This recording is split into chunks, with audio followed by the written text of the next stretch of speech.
There's no feeling more intense than starting over. If you deleted your homework the day before it was due, as I have, or if you left your wallet at home and you have to go back Way. after spending an hour in the commute. If you won some money at the casino and then put all your winnings on red but it came up black. If you got your best shirt dry cleaned before a wedding and then immediately dropped food on it. If you won an argument with a friend and then later discovered that they just returned to their original view. Starting over is harder than starting up. If you're not ready for that, like if you've already had a bad day, then what you're about to go through might be too much. Feel free to go away and come back. I'll be here. Alright, thanks for coming with me on this trip. I'll understand if you have to take a break at any point. Just find a safe place to stop and quit the game. And don't worry, I'll save your progress, always, even your mistakes. This game is a homage to a free game that came out in 2002, titled Sexy Hiking. The author of that game was Jazzuo, a mysterious Czech designer who was known at the time as the father of B games.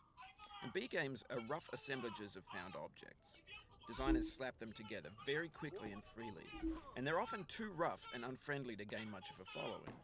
They're built more for the joy of building them than as polished products.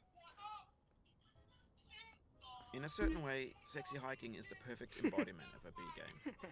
It's built almost entirely out of found and recycled parts, and it's one of the most unusual and unfriendly games of its time. In it, your task is simply to drag yourself up a mountain with a hammer. And that act of climbing, in the digital world or in real life, has certain essential properties that give the game its flavour. No amount of forward progress is guaranteed. Some cliffs are too sheer or too slippery, and the player is constantly, unremittingly in danger of falling and losing everything. Anyway, when you start Sexy Hiking, you're standing next to this dead tree that blocks the way to the entire rest of the game. It might take you an hour to get over that tree, and a lot of people never got past it. You prod and you poke at it, exploring the limits of your reach and your strength, trying to find a way up and over. And there's a sense of truth in that lack of compromise. Most obstacles in video game worlds are fake.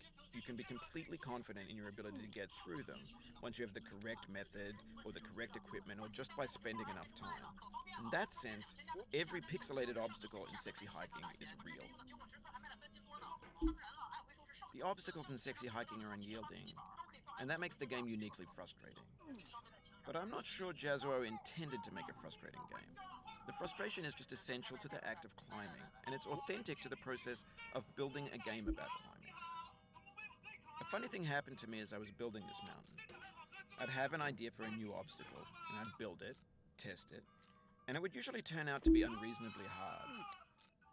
But I couldn't bring myself to make it easier. It already felt like my inability to get past a new obstacle was my fault as a player rather than as a builder. Imaginary mountains build themselves from our efforts to climb them, and it's our repeated attempts to reach the summit that turns those mountains into something real. When you're building a video game world, you're building with ideas, and that can be like working with quickset cement. You mold your ideas into a certain shape that can be played with, and in the process of playing with them, they begin to harden and set until they're immutable, like rock. And at that point, you can't change the world, not without breaking it into pieces and starting fresh with new ideas. For years now, people have been predicting that games would soon be made out of prefabricated objects, bought in a store and assembled into a world. And for the most part, that hasn't happened, because the objects in the stores are trash. I don't mean they look bad or that they're badly made, although a lot of them are. I mean they're trash in the way that food becomes trash as soon as you put it in the sink. Things are made to be consumed and used in a certain context, and once the moment is gone, they transform into garbage. In the context of technology, those moments pass by in seconds. Over time, we've poured more and more refuse into this vast digital landfill that we call the internet. It now vastly outnumbers and outweighs the things that are fresh and untainted and unused. When everything around us is cultural trash, trash becomes the new medium, the lingua franca of the digital age. And you can build culture out of trash. But only trash culture. B games, B movies, B music, B philosophy. Maybe this is what digital culture is. A monstrous mountain of trash, the ash heap of creativity's fountain. A landfill with everything we ever thought of in it. Grand, infinite, and unsorted. There's 3D models of breakfast, Gen X's fanfic novels, scan magazines, green screen Shia LaBeouf, banned snuff scenes on Live League. Facebook's got lifelike bots with unbranded adverts and candid shots of Kanye and Taylor Swift mashups, car crash epic failed GIFs, Russian dashcam vids, discussions of McRibs, discarded, forgotten, unrecycled, muddled, rotten, untitled. Everything's fresh for about 6 seconds, until some newer thing beckons, and we hit refresh. And there's years of persevering disappearing into the pile, out of style, out of sight. In this context, it's tempting to make friendly content that's gentle, that lets you churn through it but not earn it. Why make something demanding if it just gets piled up in the landfill, filed in with the bland things?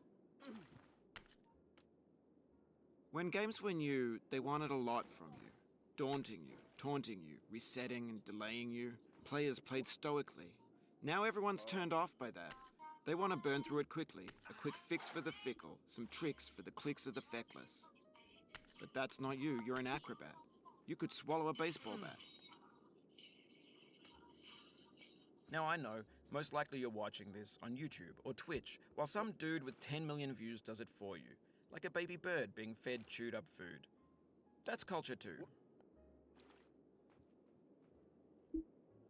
But on the off chance that you're playing this, what I'm saying is, trash is disposable, but maybe it doesn't have to be approachable. What's the feeling like? Are you stressed? I guess you don't hate it if you got this far. Feeling frustrated? It's underrated. An orange is sweet, juicy fruit locked inside a bitter peel. That's not how I feel about a challenge. I only want the bitterness. It's coffee. It's grapefruit. It's licorice. It feels like we're closer now. Composer and climber, designer and user. You could have refused, but you didn't. There was something in you that was hidden, that chose to continue. It means a lot to me that you've come this far, endured this much. Every wisecrack, every insensitivity, every setback you've forgiven me is a kingly gift that you've given me. We have the same taste, you and I. It's not ambition. It's ambition's opposite. An obdurate mission to taste defeat. You'll feel bad if you win, so I put this snake in for you.